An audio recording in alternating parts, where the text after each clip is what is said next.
There's a little gnome in there. Yeah. I don't know what he's doing. Kevin, can we go back to Mark's picture for the rest of the discussion? Okay. Ed.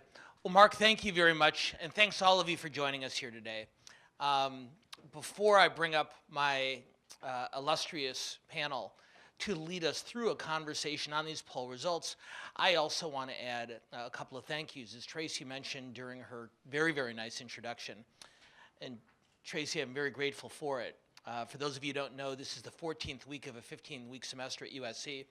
My students have 20 to 25-page papers due next Tuesday. That is the nicest thing anyone has said about me in public all week long, Tracy, so thank you very, very much.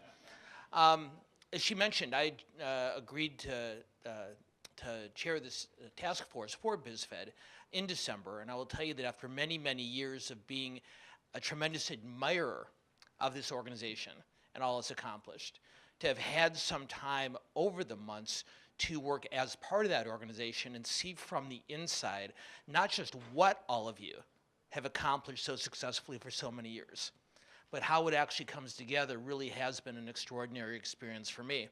And just because you can never thank Tracy Hernandez enough, I'd ask you to join me in thanking her for all the leadership she's shown in doing this work. But also, as a member of the staff, I'd already been impressed by the team that Tracy had assembled. But for those of you who have not yet had a chance, what I'd ask is that you not just take a minute in a moment to applaud Elizabeth and Brandon and Kevin and Gerard and Lara and most importantly Helen, who's put on today's event. Let's give them all a round of applause for the work they do for BizFed every single day. And if you haven't had a chance after we finish the panel at the lunch break, take a minute to thank them in person because they really do phenomenal work. And as long as you're taking a moment to thank people in person, I'd encourage you to thank Mike Lewis, our current chair, Gilbert Ivey, of course, who's the previous chair and who chairs the BizFed Institute, David Fleming, who is absolutely extraordinary, who of course founded this organization along with Tracy, but so many of you here who I've had a chance to get to know and work with and just really, really admire the work that you've done. MC and Fran, and just, I'm gonna leave a lot of you out and I apologize, but it's an incredible organization. If you're a member, you should feel proud of yourself. If you're not a member, you should be ashamed of yourself and join immediately. Okay, so that's very cathartic. Oh my gosh, Elizabeth, did I leave you out? No, I was saying I supported your comment. Okay. Okay, so when you thank people, make sure to thank Elizabeth especially then, okay. Okay, so enough of that. Let's get to the program. We've got three tremendous panelists here to lead us through a discussion of these poll results and what they mean, not just analyzing the results themselves, but rather talking about their practical impact on your businesses and on the jobs and economic climate here in Southern California. So I'm going to ask you to join me in welcoming my friend Rick Jacobs, former Chief Deputy Mayor for the City of Los Angeles and Chief Political Advisor for Mayor Eric Garcetti. Rick Jacobs, thank you very much. David Hadley, my friend, former member of the California State Assembly representing the South Bay and potential candidate for Governor of California. David, thank you so much for being here.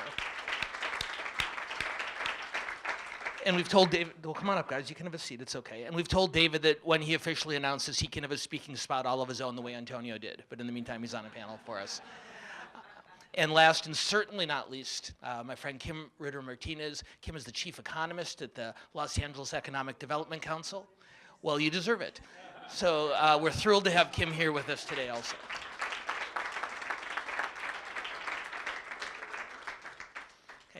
So when Tracy was talking earlier, she talked about the USC Dornsife LA Times poll.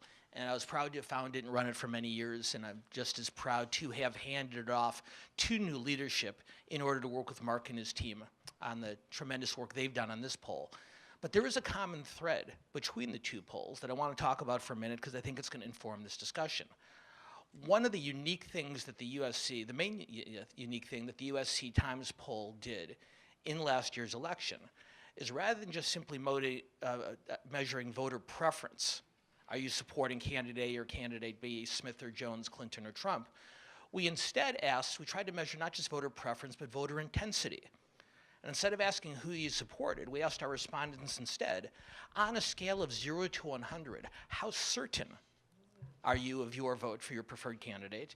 And on a scale of 0 to 100, how certain are you that you're going to vote? In longer conversation for another day, maybe over drinks, we can talk about what that poll showed, and what many of us now know is that while there are certainly more Clinton supporters in this country, the Trump supporters were much more intense and much more certain and much more fervent in their support of their candidate. And that's a real challenge that public opinion polling has. LA Times, CNN, whatever the poll is, you can measure someone's preference, but it's a lot more difficult to get a sense of how much they care about an issue. And the real power of the BizFed poll and the real vision that David and Tracy showed at the beginning and the real tremendous work that Mark and his team have done on this is because we are not polling the entire electorate, we're able to measure a level of intensity and familiarity in a way that most more conventional public opinion polls can't. So a poll that surveys everyone in California and says, should taxes be higher or lower? Should there be more or fewer regulations? Should we vote for legislation A or legislation B? You get numbers, but you really don't know how many of those people have spent very much time thinking about the topic. And the great thing about this poll, and David and Tracy deserve so much credit for this, is because of the way it's conducted, we're not surveying everyone, we're not excluding anyone, but if you decide to participate almost by definition, you are a more informed, not just a more informed consumer of news, but a more experienced individual, member of our community who has a better understanding of what it really does take to create jobs and engender economic growth in this country. So if our numbers show something a little bit differently than other public opinion polls, that's not a bad thing, that's a good thing. Because they ask everybody. We ask you. We ask the smartest and the most influential people in Southern California what they believe needs to be done. And that's why we got the impressive results that Mark and his team put together. So with that, I want to talk with our panel about those results, that survey of the most informed and most influential jobs creators in California. And I'm going to start with Kim, who, whether she likes her new title or not, don't think anyone would argue, is one of the smartest and most perceptive economic analysts in all of Southern California, if not in the state. Don't worry, by the end they'll give you a standing ovation, so just hang in there. Can I have you move your chair up a little bit, because you're kind of getting cut off by the projection. So if you guys can just move your chairs forward, getting a little closer to the projector. Okay. Okay. And Mark, don't worry, you're still up at the top, so we're good. Good. So Kim, I want to start with you. I mean, what I thought was really interesting about Mark's presentation, aside from the content itself, was sort of the way he framed it. First, we learned what Southern Californians thought about what the Trump administration needed to do with our state. Then they talked about state level and regional level policy and issues. And then finally, the trending that's taken place over the years. So let's start with the Trump administration, because it's pretty clear from those results, Kim, that our respondents have some very strong opinions about this. Taxes, regulations, infrastructure, transportation, they've got a whole list of issues that they want this administration to weigh in on. I'd like to start out by getting your thoughts about Californians' expectations from the Trump administration as it relates to these issues. Okay, so as an economic development organization, we share a lot of the same goals as the Trump administration, right? Oh, thank you. So as an economic development organization, we share many of the same goals as the Trump administration, right? We want to see an increase in employment and jobs creation. We want to see incomes increase to raise the standard of living of our residents. We want to see improvements and expansions made to our infrastructure, and we want to grow our economy. Where we differ is in our opinion how we achieve those goals. That's an extraordinarily diplomatic sentence. So to further that end, we have put together a strategic plan for economic development in Los Angeles County. And what we did was, it had to be a collaborative process. And Mayor Villaraigosa spoke about, we're all in this together, so we all have to work towards these ends together. We held 26 public meetings. We had input from more than 500 people. We did our own business climate survey of 1,000 different businesses, working through business, labor, academia, public or community organizations. We put together the goals that we all share collectively to improve the economy and create jobs and raise standards of living for our residents. Kim, thanks very much. David, I'm going to skip over you for just a second and come to Rick Jacobs, because Rick, in your role with Mayor Garcetti, you and the mayor have had to walk somewhat of a fine line on this issue. As Kim very diplomatically said, same goals, different potential paths of getting there. And so on one hand, it's no secret that the mayor and the president don't see eye to eye on any number of matters of public policy.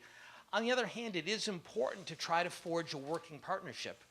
Talk a little bit about how you walk that line, if you can. So, first of all, I really want to thank Fran Inman. And I want to thank Fran Inman because Fran actually highlighted what really is the #1 issue when you add them together, and that's infrastructure, and it's transportation, and it's getting around, and Los Angeles County, BizFed played a huge role in this, Tracy, voted 71.15% on November 8th to tax itself, but 71.15% of people voted to do that, and that money will generate $120 billion over 40 years to build a comprehensive transportation system for the county. And it got a lot of attention. It got attention as nearby as the Bay Area Council. Jim Wunderman now says he has LA envy. And it got attention as far east as the Trump administration. Gary Cohn, who is the Trump administration's director of the National Economic Council, or chair of the National Economic Council, former president of Goldman Sachs. We met with Gary on the 19th of January, together with some other mayors in Washington, to talk about transportation and infrastructure, because that is at the top of the list. By the way, it was at the top of the list for each of the two candidates for president. They both wanted that. And so we hope that the Trump administration and the Congress figure out how to spend $1 trillion or something like that.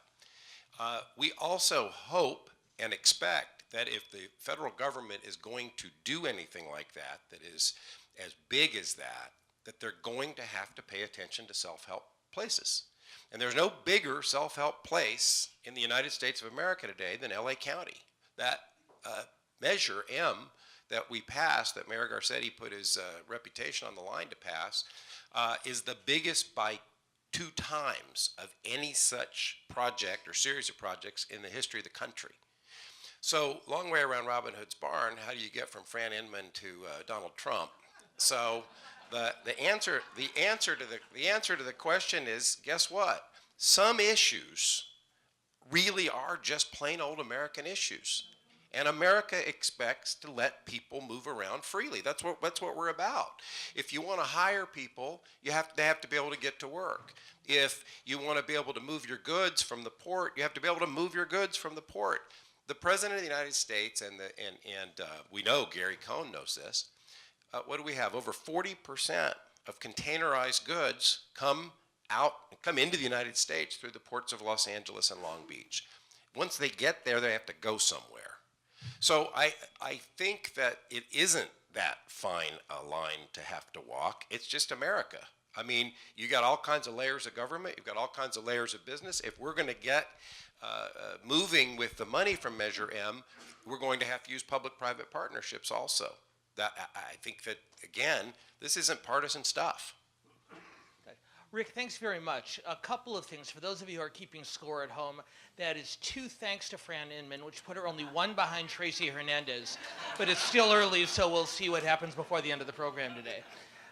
Second, I'm so glad that Rick mentioned public-private partnerships, because it allows me to put in a quick plug. Our Transportation Committee, under the leadership of the incomparable Gerard Wright, is taking on the issue of P3s, as we are with our SoCal task force. There's any number of bills, I believe 3 prominent bills that have already been introduced in Sacramento on the subject. And for those of you with this interest in this area, let Gerard or me know. We'd be more than happy to have you work with us as we helpfully and politely let the California legislature know how to best address this issue. We now return you to our regularly scheduled program. Okay, so David Hadley, as a Republican who served in a Democratic-dominated legislature, you have some experience with identifying opportunities for bipartisan cooperation. So what Rick talks about at the 10,000-foot level is pretty compelling.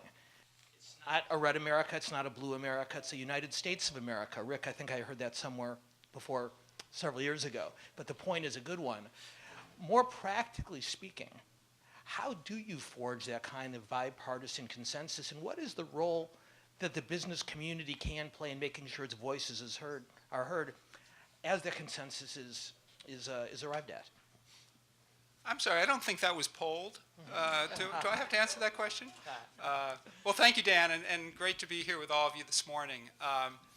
I represented the South Bay of Los Angeles in the State Assembly. One thing I'm proud of is that of the 28 Republicans in the State Assembly, I represented the most Democratic district. I represented a district that had 10 percentage points more Democrats than Republicans, and really tried to focus on issues of common ground and concerns that we all have as citizens, as residents of the state, of the South Bay, et cetera. So that is something I've tried hard to do in my short political career. It is not easy. There are tremendous forces polarizing us, where it's not a surprise to anybody in this room that we're very divided as a nation on many core issues. And we're not going to get over that by having a group hug. What we do have to do, and I think Rick alluded to it, is you have to focus on your role and your job. As Coach Bill Belichick of the Patriots says, just do your job. And it is really tempting as a state legislator or as a mayor or as a local elected official or staff or what have you, to wade in on something of national import that the California State Legislature, the California governor can't do anything about. That doesn't mean we have to check our values and be silent as citizens, but it means that, you know, when I was in the state assembly, voters had trusted me with a job related to state policy, how the state taxpayer dollars were spent, what state policy was. They weren't asking me to swim in everybody else's lane and try to be the mayor of Torrance, the governor of California, or the president of the United States. So the simplest way to overcome our polarization is to do the jobs we've been entrusted to do and not worry about every other job on the planet, even though I could get a lot more retweets of my tweets if I was tweeting about President Trump than I was if I was tweeting about roads in Torrance. David, thank you very much. I'm going to stick with you for a minute because I want to move this conversation from federal level discussion to state and regional policy. And I thought that you made a fascinating point when we were reviewing the poll results that I'd love to talk about with a broader group here. What David pointed out, I think very perceptive analysis, is the responses are self-selected in that the job creators that responded are those job creators that have decided to stay in Southern California. And so the question he raises, which I think is a fascinating one, is what if we had the means, what if we had the ability to do a similar survey of those who've left? And how might the results be different? Because every single one of you in the room have decided there are certainly challenges, there's certainly obstacles, there's tremendous opportunities. So in spite of those challenges, I'm staying. But what about those people who made the opposite decision? And David, I think we'd all be interested in your analysis about what the results might show if we'd been able to survey those expats. The expats, that's a good way to describe them. So I won't rehash what Dan just said there, but there are there are some characteristics of the businesses that either don't invest in California or that leave California that are driven by policy at the local and state level, but I'll focus on state level for this conversation. So for example, one of the issues that ranked relatively low in the list of concerns of the respondents was energy prices. And that is, in my opinion, in no small part because companies that are reliant on energy-intensive forms of production or what business they happen to be in, they aren't in California anymore. So the people who would respond and talk about energy prices are not here. Those jobs are not here. Those businesses are not here. And we have to think much more holistically about our environmental challenges. If we reduce our carbon emissions, if we reduce our energy footprint as how we measure it, but we reduce it by exporting jobs and importing products, we haven't actually reduced carbon emissions worldwide at all. In fact, we've probably increased them because in most areas of economic activity, California activity is more environmentally sustainable than anything anywhere else in the world, whether you're talking about Texas or whether you're talking about China or what have you. So energy is an example of something that I think there is you've heard the phrase response bias. There's a non-response bias. Those voices are no longer in the conversation. We could talk about other things, but I'll just throw one other statistic out that would drive these kinds of non-responses. California is about 12% of the US population. California hasn't represented more than 2% of US manufacturing investment in a year in over 10 years. So massive disinvestment in what has historically been the road to good middle-class jobs without STEM degrees. And we aren't going to solve that problem easily, and we're not going to solve it overnight, but we have to be aware of it, even though those jobs are not here today. David, thank you very much. Very valuable, broader perspective. I appreciate it. Rick, I want to come to you on this because it's your job. It's the mayor's job, which means it's your job. He's just the one who gets credit for it. It's your job to convince the people in this room and people almost as impressive as they are. It's your job to convince them that despite the kind of challenges that David Hadley's talking about, that staying in the greater LA area, and obviously you represent the city in particular, but it's a regional set of challenges. Talk about how you and Eric Garcetti make the case, even in the face of the kind of challenges that David's talking about. So it isn't that hard, and I'll tell you why. Look around.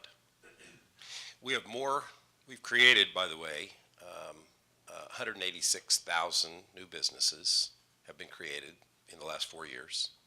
Now, I don't know how many of those have how many jobs, but that's a fact. Look at the skyline in Los Angeles over the last 4 years. Just look at it. Look at the amount of money. Sorry, was 4 years an arbitrary marker that you've said? Just checking. I don't have a long-term memory. Something got cut off after 4, but I've heard it's going to expand. So if you want to take it back to the end of the recession, that's also 4 years ago.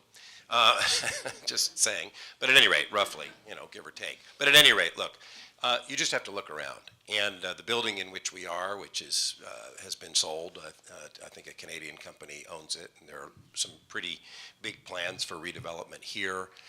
A building that is beautiful and is a big part of the history of downtown, but that is well underutilized. So that's all happening before our very eyes. We're seeing massive amounts, as I said, of investment, foreign investment, coming into Los Angeles County, a lot of it from China.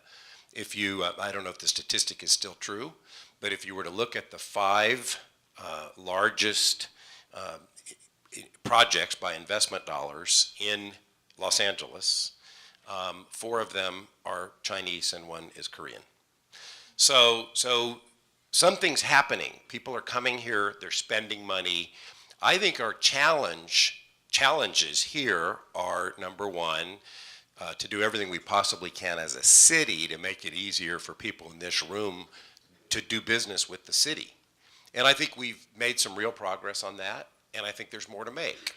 On the real progress side, particularly on the development side, this mayor implemented parallel processing of building and safety and planning documentation, which meant that when Greenland, where are they? There, yeah, Greenland wanted to build over near Staples, they actually started to build, they started to dig holes 3 months after they bought the property. Because they were able to say, okay, we know we're putting footings here, and that got through planning, and we know in building and safety said that's fine, and so they did it in parallel. It saved them, I don't know how many months and months and months, saved a lot of money, created a lot more jobs. One last point on, just to stay on the sort of business improvement climate, we have a restaurant unit now in City Hall that you can go there, and ideally, it doesn't always work, but ideally, if you want to open a restaurant or you want to expand, you go talk to one group and they take care of everything. So we can do better, we will do better, but you've got a mayor who's committed to trying to make it easier to function and do business in the city. Last point I'll make is just jobs itself. The LA Economic Development Council did a study about what the Measure M impacts would be, and one of the biggest impacts of Measure M is 465,000 jobs over the next, you call it 40 years. Suppose they're half right. That's still, you know, as people would say from my part of the country, a whole bunch of jobs. And so we have, I think, in this city, we have an engine of growth that I don't think you see anywhere else in the country. You've got $15, $18 billion going into the airport. You're going to have rail to the airport. I mean, so many things that are the backbone of an economy that works are on the way to being expanded or on the way to being built. So long answer to a short question, which is if you look at what's actually happening here and you look at who's trying to move into town, and you know our biggest problems really are affordable housing, homelessness, transportation. Rick, thank you very much. Lots of good answers inside that overview, and one that we're probably not going to have time to spend as much time as it deserves today is, I think, the really important point you made about the international composition of our region and what that means in terms of potential for further economic growth. And hopefully we can reconvene at some point as a group to talk about issues relating to trade, to immigration, and other policy challenges and opportunities that are here for us in Los Angeles as the capital of the Pacific Rim. In the meantime, though, I do want to focus back on the city and on the region, and I want to build on a couple of the points that Rick made. And Kim, we saw in the poll results the types of issues that our respondents want to see addressed. What I think would be very helpful and very encouraging for the people in this room is to learn that they actually are in the process of being addressed. The LAEDC is doing tremendous work on its strategic plan for economic growth.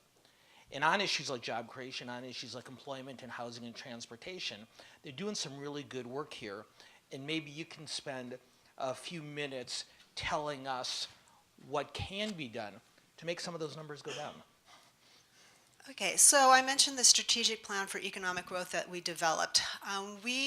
After all of the input from the 500 people that we worked with to come up with this, we developed 7 goals that we're going to be working on. The first is to invest in our people. That means education, job training, to strengthen our leading export-oriented industry clusters, accelerating innovation and entrepreneurism, being more business-friendly, which I know we received a lot of input from BizFed, removing barriers to infrastructure development, increasing our global connectedness and not drawing away from it, and then building more livable communities. Now, one of the things that the LAEDC is directly involved with is this idea of developing our human capital, because we recognize that we are a post-industrial economy moving into the information age. The conversation centered around bringing manufacturing jobs back, that is so backward looking. I don't think it does any of us any good. One of the initiatives that the LAEDC is doing, we're working with the Southern California Leadership Council, we're working with the community college system, we're working with industry to help develop training programs that are going to produce workers with the skills that industry needs. Bringing those two sectors together means that people are going to be able to get the training they need, and they're going to be able to get a job when they're finished with that. So that's one of the big areas that we're participating in. Also, our World Trade Center, working very actively to bring in foreign direct investment to Los Angeles. We know that that brings in a lot of capital, which helps expand the economy. We're active in trade missions. We've done a lot of work in advanced transportation, in developing some of these new up-and-coming industry clusters like biosciences, in addition to our apparel manufacturing and entertainment clusters. So, as I mentioned, it's a very collaborative process, and it's also not something that is going to be complete at the end of a 4-year term. We are looking at something that is decades in the making. Putting the plan together was a lot of work. Implementing it is going to take even more.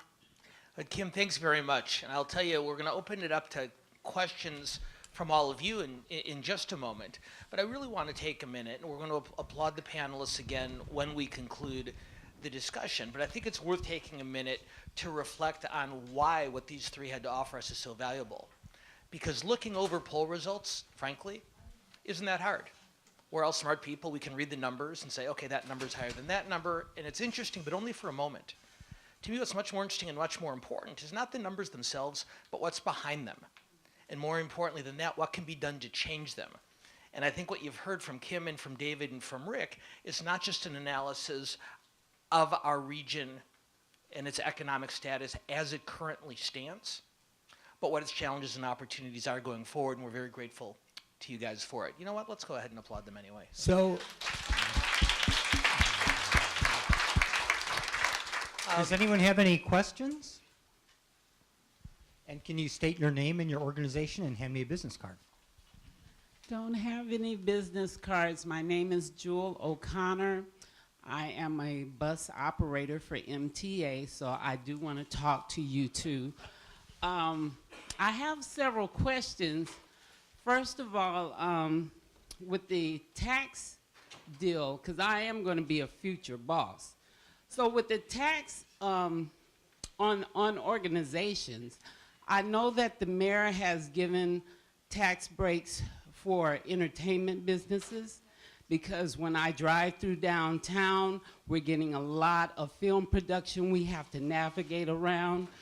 And I was wondering, how can that be done for some of the other larger organizations to stay in LA? Because a lot of productions have moved from Canada and Mexico and come back to LA. And there are so many networks out there, so many avenues for production that it's just crazy in downtown alone. So that's one thing. Okay, if I may, just because it's an important question, I want to make sure that it gets the attention it deserves, and want to make sure that we get to other questions as well. Let's start the conversation by talking about the film credit, but what I will point out is if anyone is curious about what it's going to take to make Southern California an engine of economic growth, you heard a magic phrase here, and that's the phrase future boss. And for someone who at some point is going to start and run a business and employ fellow Southern Californians, that's what's going to bring economic growth to Southern California. Rick, tell us about the film tax credit. The direct answer to your question to how to get other industries to receive tax incentives to move to California is talk to your federal, state legislators. In 2013, shortly after the mayor was elected, he appeared on the cover of Variety magazine, or I think it was Variety, and in the article he said, we're going to triple the film tax credit, which was a great thing to say. There's only thing, and Dan Schnur knows this very well, is that the mayor has absolutely zero control over that. It is a 100% state issue, but he threw himself into it.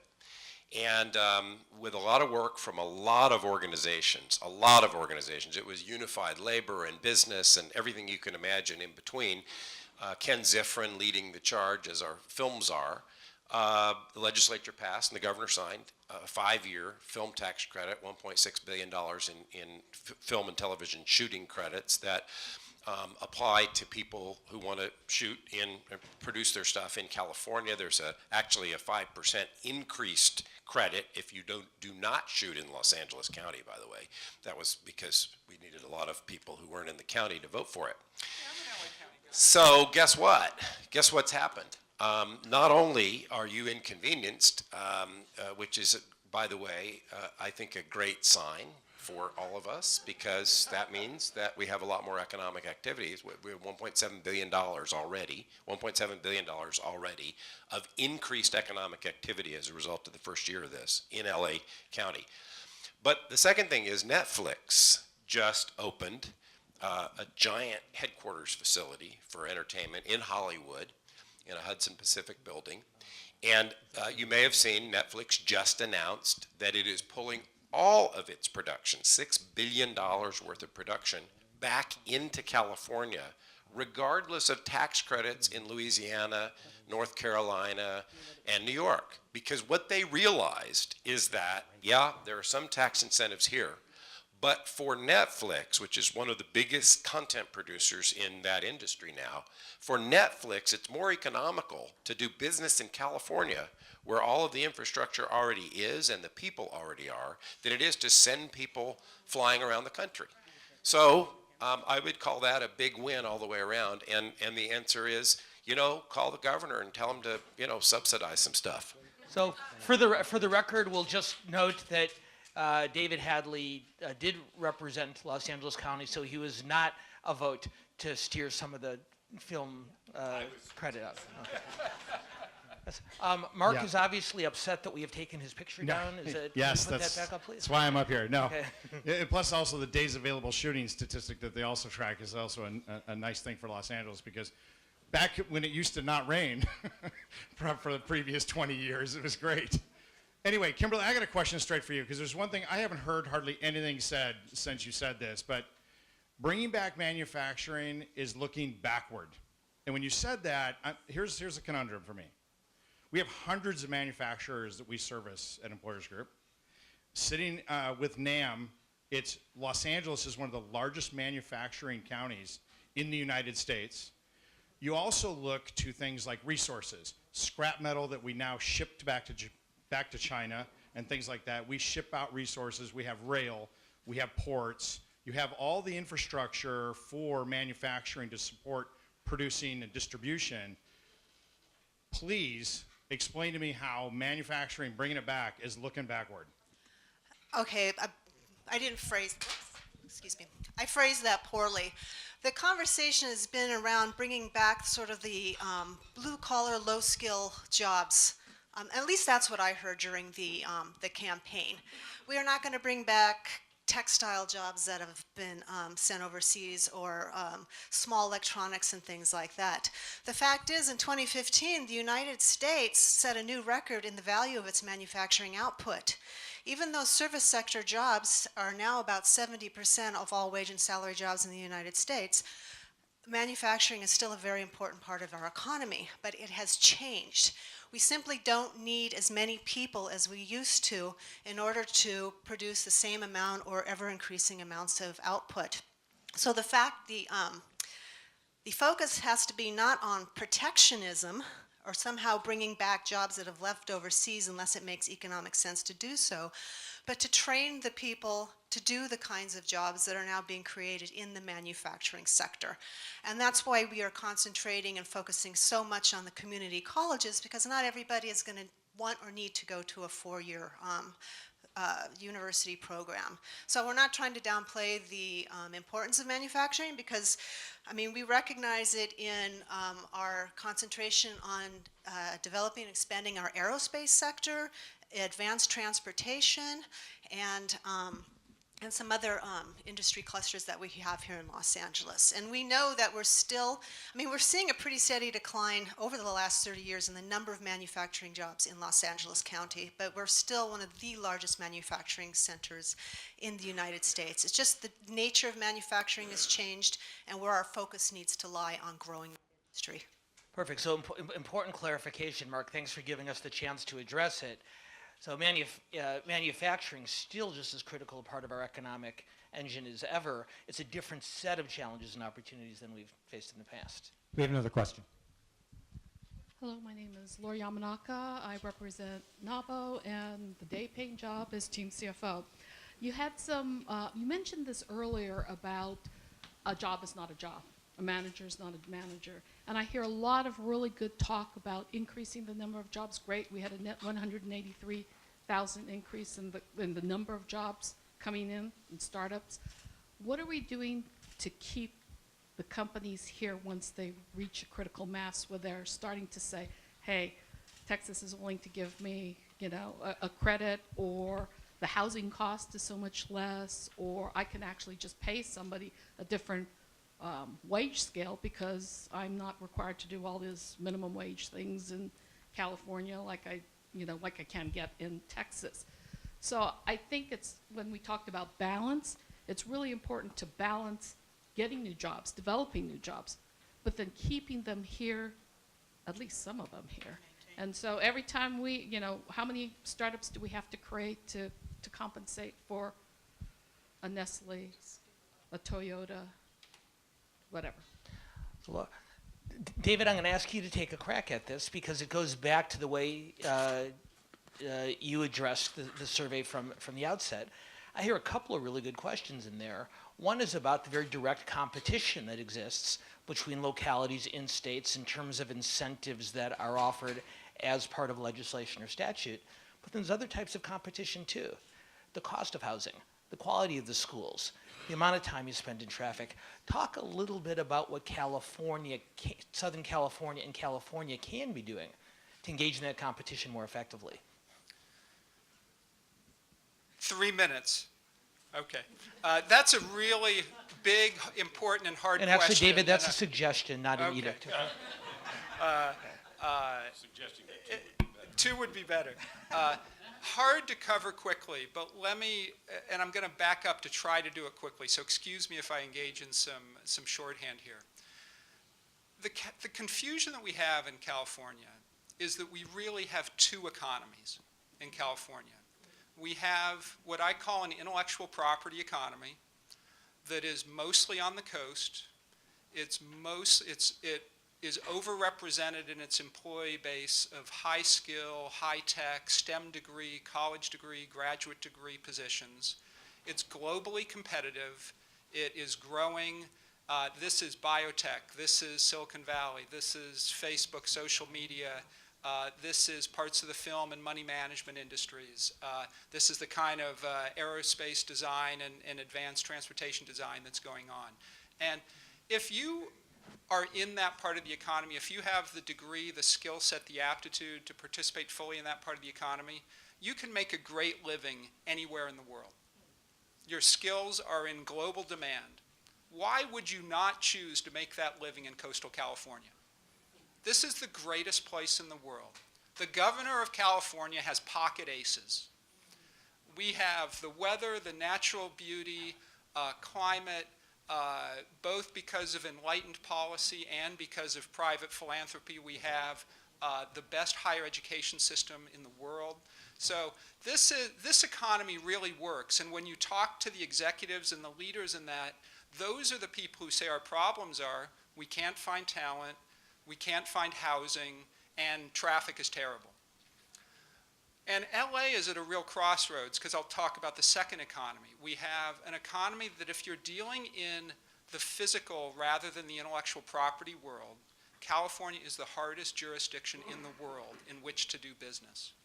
And that is why we have this incredible mix of dynamism, prosperity, tax revenues in Sacramento coming out of places like Silicon Valley and Silicon Beach and so on. And on the other hand, we have the highest poverty rate in the United States. We have net out-migration. We have more people who have moved from California to the other 49 states than have moved from the other 49 states into California, going back 15 years now. That is the first time in the history of modern California. And so the first challenge to address, in my opinion, is just to understand it. And we need public policy at a statewide level that recognizes a very diverse set of circumstances. And so, on the one hand, I think it is really unfair that people who live in climates that never get hotter than 80 or colder than 60 have made energy in the inland part of the state where people run their air conditioning all summer and run their heating all winter. We have over 4 million Californians living in energy poverty. They spend over 10% of their income just on utilities.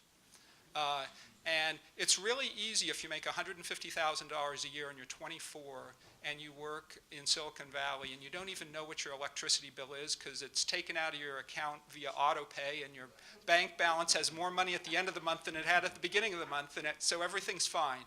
It's really easy for that person not to care that California has the most expensive energy, the most expensive housing, and so on, highest cost of living in the country. But we need to start by recognizing that we're all in this together. And LA is a particularly challenged part of the state for this because we have both the dynamism of the intellectual property economy, but as has been said, this was once the largest manufacturing center in the United States, and there's still a lot of that heritage here, and the goods movement industry is by definition a physical industry. So we need state policy that works for all of California, not just one sector or one region. We do have another question, but before that question, one of the most entertaining and informative economic forecasts is coming up from Larry Cosmont, and after his presentation, he'll be joined by David Lesher from Cal Matters in Sacramento, and David Not from the Reason Foundation. This was handwritten, so I don't always. But we do have another question, so stand by. Hi, my name is Felicia Williams from Public Financial Management. We are bond advisors to cities. And my question, it's a twofold question. We hear a lot in the headlines about companies moving out of California, but one, what are the actual net numbers on inflows and outflows into California, just so we have that perspective? This is probably going to Kim. And then secondly, how much of those outflows, like we had Avon in the city of Pasadena leave, but they left for economic structural reasons that we couldn't really do anything about here in California. So how much of that exodus has to do with actual just changes in the economy and the way business is done as opposed to public policy that we can affect?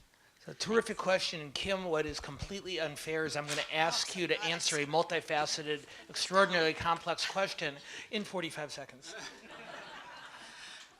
As far as I know, there isn't anybody that is currently tracking the net inflow-outflow of businesses. The last academic study I saw on that came out of, I believe, UC Irvine, and that was 2007.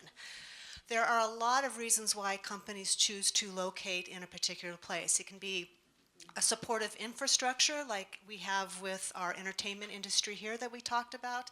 It might be access to skilled workforce, which we have as an example, the biomed cluster in San Diego or tech up in San Francisco. So taxes, land costs, utilities, that's a big part of it and why California constantly ranks at the bottom. But the fact is, in terms of business friendliness, but in terms of economic growth, we are one of the leading states in the nation. Our gross state product, our employment, we're growing faster than the nation as a whole. We, on a regular basis, add more jobs than any other state. Some of that, of course, is a function of our population. So it's an extremely complicated question.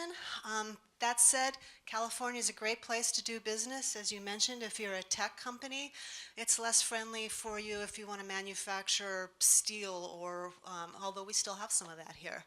But my concern is that California is great if you're wealthy and have that kind of business, but I'm concerned about our lower income and our middle class and those people getting pushed out. I mean, fine if you want to live in a state that's like a giant country club. I don't know if that's really the kind of society we want to see going forward. It's a totally unfair restriction on an answer that should have gone on much longer. We'll do our best to bring Kimberly back for a future program so we can talk about those kind of issues in the detail that they deserve. Last word to Rick Jacobs on this question, because I think what was really important is the second part of Felicia's question, not so much the statistics, but the changing nature of the economy, given the changing number of society. I know the mayor doesn't spend a lot of time trying to attract buggy whip factories to Los Angeles. I haven't seen an 8-track tape store in a long, long time. Can you talk just a little bit as we wrap up, Rick, about how you adjust an economic growth strategy on a changing landscape? Look, I think that what Kim said at the end, which is what kind of society do we want, is something that I know the mayor spends a lot of time thinking and acting on. Not in your survey is something that we all feel and know and deal with, whether we're employers, employees, or just people walking around, and that is that we have a giant income gap in the state. It's to your point. We have two economies. We have it in the city. We have it in the county. I mean, we have two different economies. The flip side of that is that we also, I think, in this county have an extraordinary amount of opportunity. So what does the mayor spend time trying to do about that? You mentioned community college. Last year, mayor announced, and we've been helping to fund through the mayor's fund, LA's College Promise. So now anybody who graduates this year from high school can go to a community college in the LA Community College District for free. We're looking to try to expand that to deal with the second year. We're trying to do a lot of different things through the job source centers. We're trying to bring more practical, I'll say, skills to our summer jobs program, which has gone from 5,000 to 15,000, and soon we'll be at 20,000, and soon we'll be at a place where anybody who wants a summer job can get one. And soon, we hope, those summer jobs will be career track jobs. So those are a few things. The main point is, I think what everybody agrees on here is that we want a society that does work for everybody, and that means an economy that works for everybody. We got a lot of work to get there, but I think we're on a good path. Well, it's said that a public opinion poll is a snapshot of a moment in time. And I think what our panel did for us very, very effectively today is took us beyond that momentary, instantaneous snapshot in time and helped us look forward beyond these poll results as to the challenges and opportunities that exist for us as a region. Once again, I want to thank not just Mark Wilbur, but in fairness, Mark's team, Dustin Batten. I don't know if Kendall and Juan are here today, but if not, please pass on our thank yous to them. They did a tremendous job on the survey, guys. Thank you very, very much.